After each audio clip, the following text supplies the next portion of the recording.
안녕하세요. 오늘은 2021년 6월 30일 수요일 아침입니다. 안국과 새벽기도에 오신 여러분들을 진심으로 환영합니다. 저는 네파교회를 섬기는 정선옥이라고 합니다. 그러면 먼저 기도드리고 오늘 교과 내용을 살펴보도록 하겠습니다. 기도하겠습니다. 하늘에 계신 하나님, 저희들에게 하나님을 믿고 하나님을 사랑하며 또 하나님을 섬기며 하나님을 신뢰하며 살아갈 수 있는 특권을 허락하신 하나님을 인하여 감사를 드립니다. 하나님, 오늘 하루도 하나님의 날개 아래에 쉴 수 있는 마음의 여유를 가지게 하여 주시옵소서. 그리고 우리가 하나님의 자녀임을 잊지 않게 하시고 하나님을 통하여서 누릴 수 있는 최대한의 행복과 쉼을 누리는 그러한 그리스도의 삶을 살 수 있도록 도와주시옵소서. 오늘 이 시간에 우리와 함께하여 주옵기를 간구하며 거룩하신 예수님 이름으로 기도드렸습니다. 아멘. 예, 감사합니다. 2021년도 제3기의 총제목은 그리스도 안의 쉼입니다. 이번 주는 제1과 쉴 틈 없이 바쁜 세상에서 살아가기에 대해서 우리가 살펴보고 있습니다.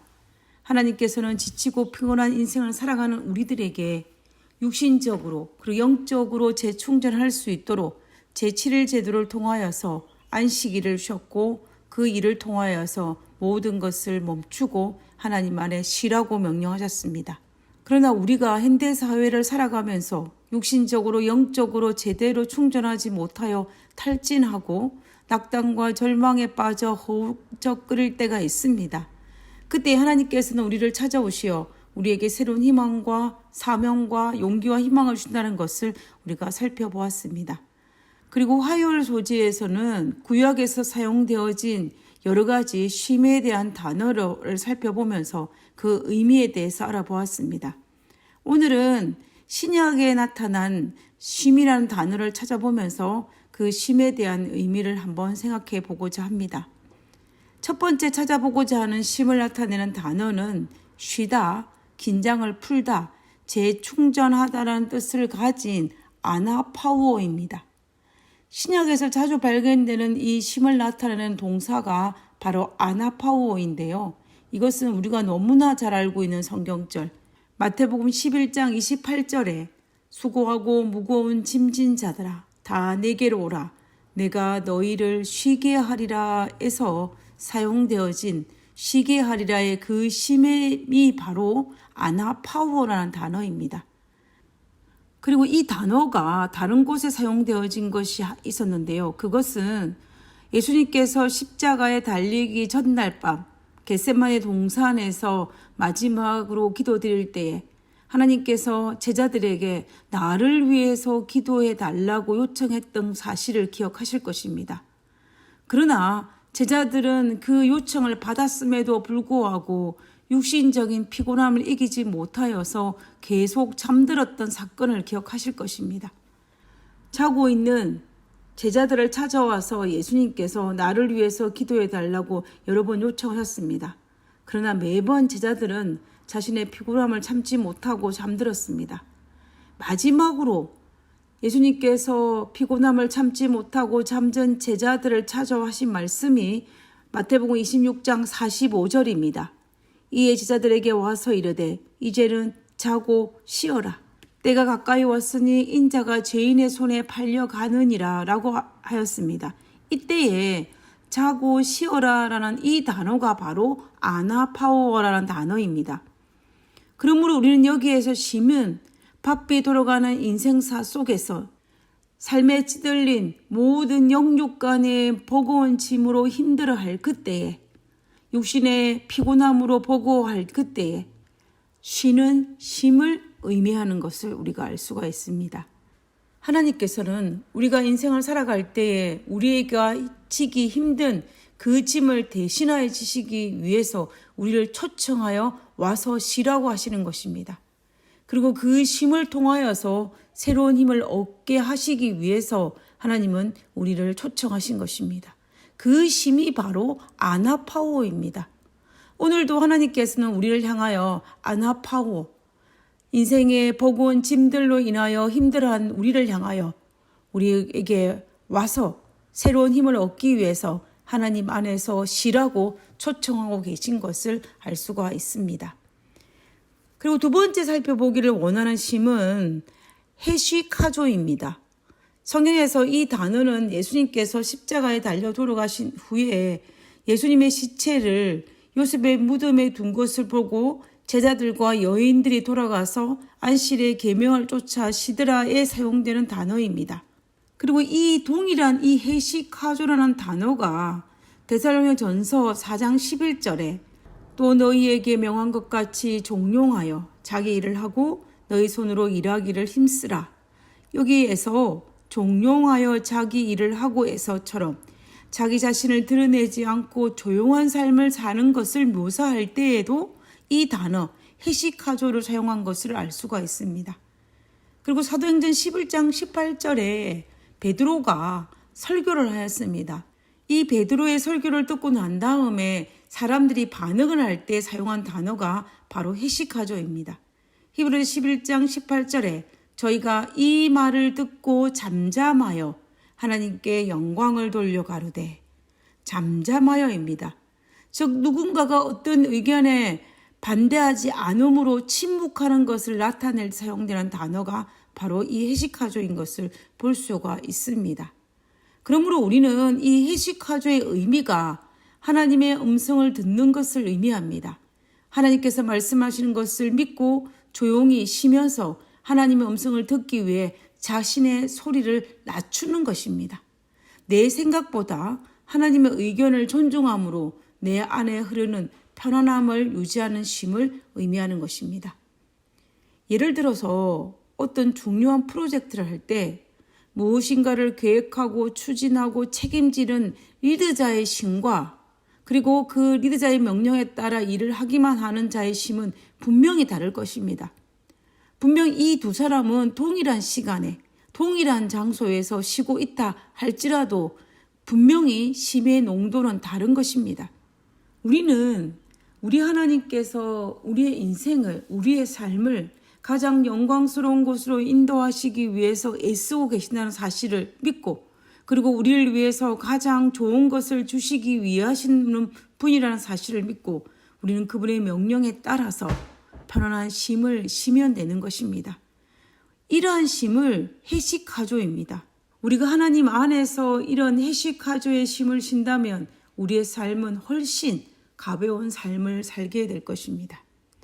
그 다음에 세 번째 신약의 쉼을 나타내는 단어는 쉬다, 안식하다, 멈추다는 뜻을 가진 카타파오임이라는 동사입니다. 신약에서 쉼에 대한 첫 번째 단어가 아파파오였는데요. 지금 세 번째 살펴본 단어가 발음이 아주 흡사한 카타파오입니다. 앞에 있는 발음 아가 카로 바뀐 것을 볼 수가 있습니다. 그러나 그 쉼에 대한 의미는 조금은 차이가 있습니다.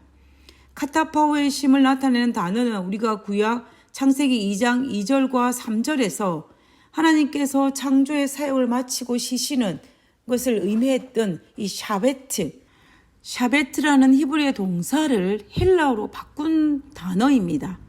히브리 4장 4절에 제7일에 관하여서는 어디 이렇게 일렀으되 하나님은 제7일에 그의 모든 일을 쉬었다 하였으며 여기에서 사용되었던 이 쉬었다는 단어가 바로 카타파오인 것을 알 수가 있습니다. 그러므로 하나님께서 창조 사역을 마치시고 일곱째 날 쉬신 것을 묘사할 때 사용하였습니다. 그 의미가 구약의 사베트가 일을 멈추는 것을 의미했던 것처럼 신약에서의 이 카타파오도 일을 멈추는 것을 의미합니다. 우리는 지금까지 구약과 신약에 나타난 이 쉼을 나타낸 단어를 살펴보았습니다. 하나님은 쉴 새 없이 바삐 돌아가는 이 세상에 살고 있는 우리들을 향하여 하나님께서 하나님 안에서 진정한 쉼을 쉬라고 명령하셨습니다. 단순히 권유하신 것이 아니라 명령하셨습니다.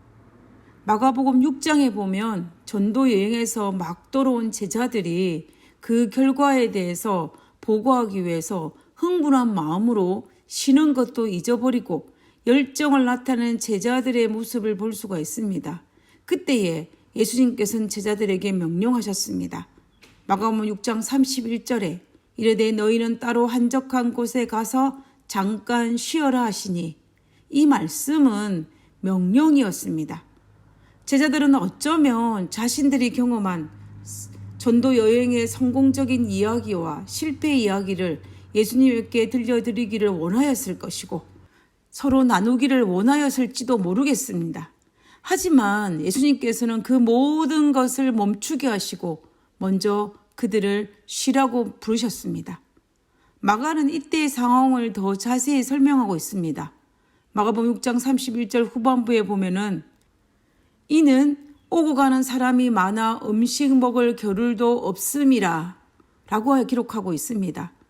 하나님의 일을 하느라 주변의 상황에 의해 압도되고 너무 분주한 상태에 있는 제자들을 향하여 와서 잠깐 쉬라고 명령하신 것입니다.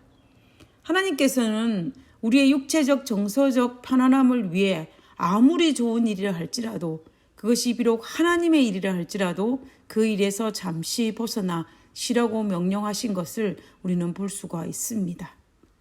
그러면 왜 그랬을까요? 우리는 때로는 너무 분주하거나 바쁘면 본질을 잃어버릴 위험이 있습니다. 분주함과 바쁨에 우리가 매몰될 수 있다라는 것입니다. 우리가 왜 바쁘고 왜 분주해야 되는지 그 의미를 모를 수 있다라는 것입니다. 예를 들면 어떤 사람이 가족을 행복하게 잘 살기 위해서 열심히 돈을 버는 사람이 있었습니다. 그는 더 많은 돈을 벌기 위해서 더 바쁘고 더 분주한 삶을 살아가게 될 것입니다. 그런데 문제는 너무 분주하고 바쁘다 보면 어느 순간 자신도 모르게 가족의 행복보다는 돈을 버는 일에 매몰되어 있는 자신을 발견할 수 있다는 것입니다. 이것이 오늘날 현대인의 모습이지 않습니까? 가족의 행복이 본질이고 돈을 버는 것은 부수적인 건데 부수적인 돈에 매몰되어 정말 중요한 가족의 행복이 뒷전으로 밀리는 경우들이 있음을 우리는 보지 않습니까? 마찬가지로 우리가 비록 하나님 일을 할지라도 그 일로 너무 바쁘고 분주하여 그 본질을 잃어버린다면, 예수님을 잃어버린다면 우리는 모든 것을 잃어버린 자가 될 것입니다. 그뿐만 아니라 우리의 개인적인 삶에도 너무 분주하고 바쁘면 우리는 자칫 잘못하면 우리의 삶의 본질인 예수님을 잃어버릴 수 있는 위험이 있습니다. 그래서 예수님은 우리에게 하나님 안에서 누릴 수 있는 진정한 쉼을 쉬라고 우리를 초청하시는 것입니다. 그러므로 우리가 이 땅에 살면서 행복한 하나님의 자녀의 삶을 살기 위해서 우리는 하나님 안에서 쉬는 것이 필요하다는 것입니다. 우리 모두 하나님 안에서 진정한 쉼을 누리는 행복하고 활기찬 그리스도인 되기를 바라면서 오늘 교과를 마치도록 하겠습니다. 기도하고 마치겠습니다. 하나님을 위한 일이라는 핑계로 분주하게 사느라 그 일의 주관자 되시는 예수님을 놓치며 살지는 않았는지 되돌아보게 됩니다. 하나님께서 허락하시는 쉼을 통해 가장 중요한 예수님을 놓치지 않게 해 주시옵소서. 하늘 계신 저희들의 아버지, 자주 하늘을 바라보게 하여 주시옵소서. 하나님, 자주 나를 사랑하고 계시는 예수님의 모습과 우리를 위해 중보기도 하시는 예수님의 음성을 들을 수 있도록 주여 도와주시옵소서. 아버지여, 아무리 쉴 틈 없이 바쁘게 돌아가는 세상 속에 살아가고 있다 할지라도 우리는 의도적으로 하늘 성소에서 우리를 위해 중보기도 하시는 예수님의 음성에 귀를 기울이고 예수님의 십자가를 묵상하며 예수님께서 우리에게 바라시고 원하시는 하나님의 명령을 되뇌이면서 살아가는 사람이 되게 하여 주시옵소서. 우리가 아무리 사탄이 우리로 하여금 본질을 잃어버리고 다른 것에 매몰된 삶을 살게 한다 할지라도 우리는 우리가 하나님의 피조물임을, 우리가 하나님을 찬양을 돌려야 하는 사람임을 잊지 않고 살아갈 수 있도록 도와주시옵소서. 오늘 하루도 하나님 안에서 진정한 쉼을 쉴 수 있는 그러한 사가 되게 하여 주옵기를 거룩하신 예수님 이름으로 기도드렸습니다. 아멘. 감사합니다. 좋은 하루 되시고요. 내일 뵙도록 하겠습니다.